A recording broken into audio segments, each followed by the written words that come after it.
But he used one that thought they were not worthy to even stand in the presence of God. And I remember why he thought it. He was raised in Pharaoh's house. He had just killed some folk out there because he was a murderer, if we really want to get right down to it. But God took a murderer and delivered millions of folk. Help me, Holy Ghost. So now he said, and now I'm too bad. In other words, I'm more than I was on the other side. I'm more on this side. So when God brings you through whatever you're going through, one of the problems, we give up too quick. Yep, Holy Ghost, preach to yourself, Joy.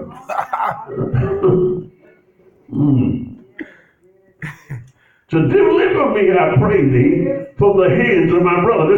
This is Jacob, actually. And Jacob was the twin son of his brother Esau. Now, can you imagine, you should be able to imagine this, that folk get so jealous of what God knew for you, they want you dead. He was his own flesh and blood brother. He was afraid of his brother. God took him down to his uncle's house, to Laban's house, and to get a wife down there to marry his cousin is really who he's married, but he wouldn't let him marry. He took the stuff from him and made him wait 20 years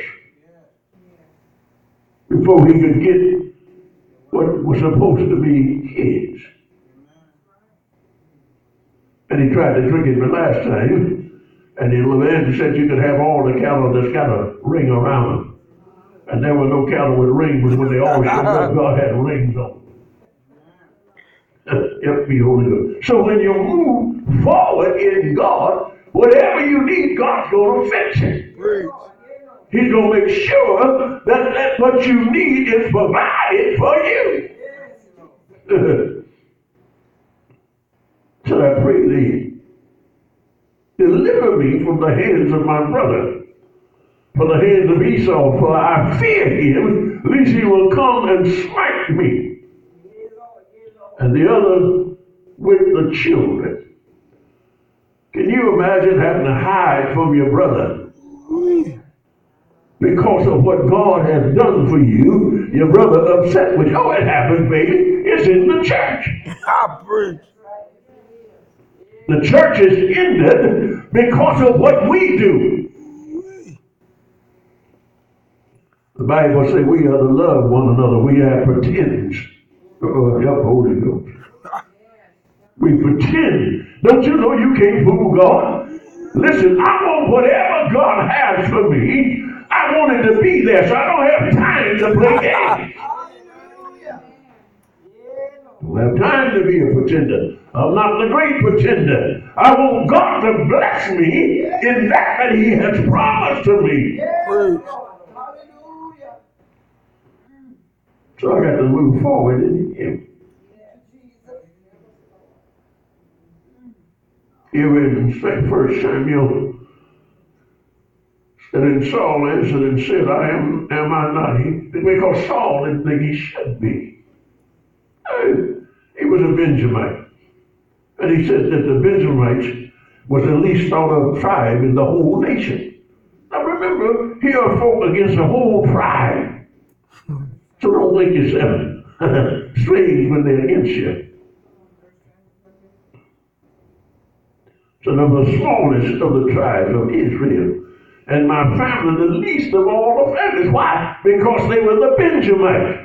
Don't you understand that folk have a tendency, they want to get next to folk that they think got it going on. But baby, I got news for you. God took nothing and always makes something out of it. So don't worry about it. When you won't have it going on, God has started for you.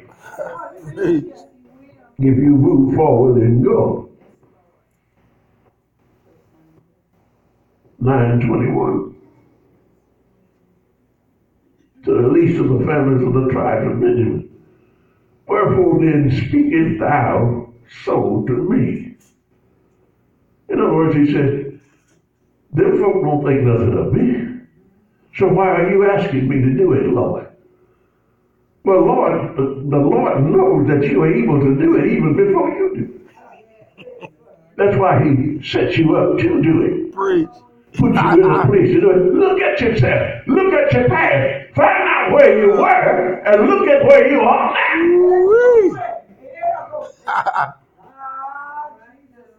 That's because God knew what you could do.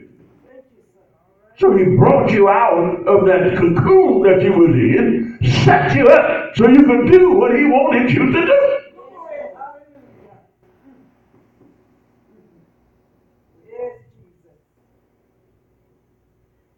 In that 2 Samuel, David is talking here. He said, then when King David is set before the Lord, and he said, who am I, O Lord God?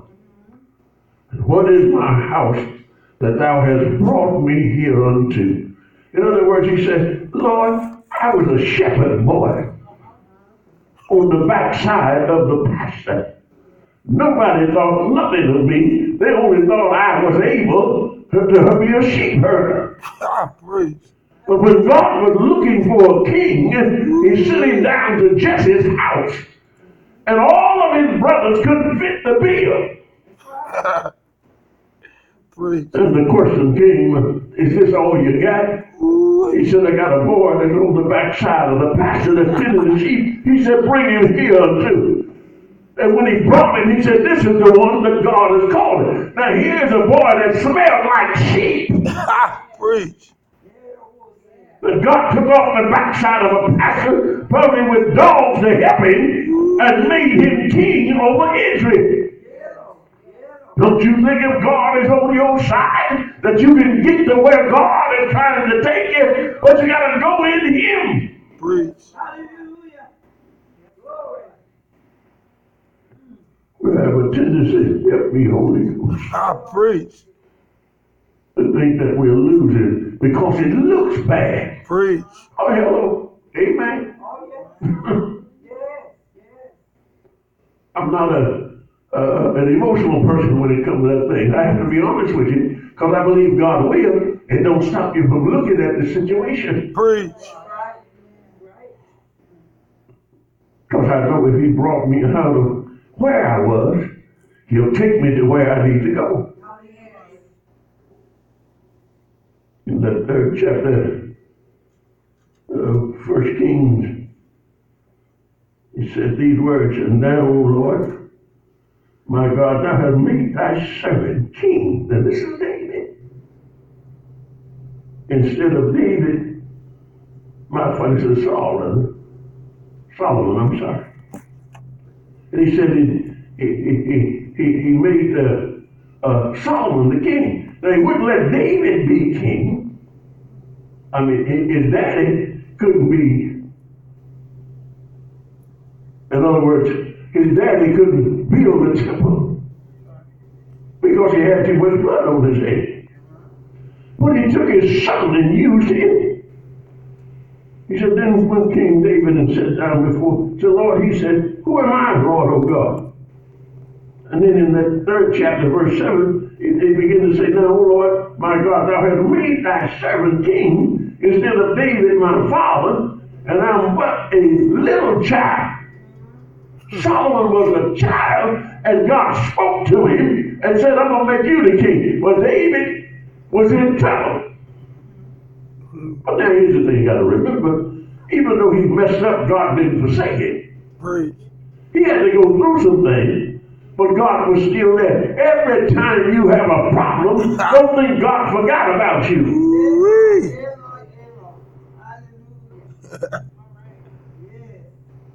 Well, sometimes we'll look at the situation and say, ain't nobody going through this but me. Wake up and look around.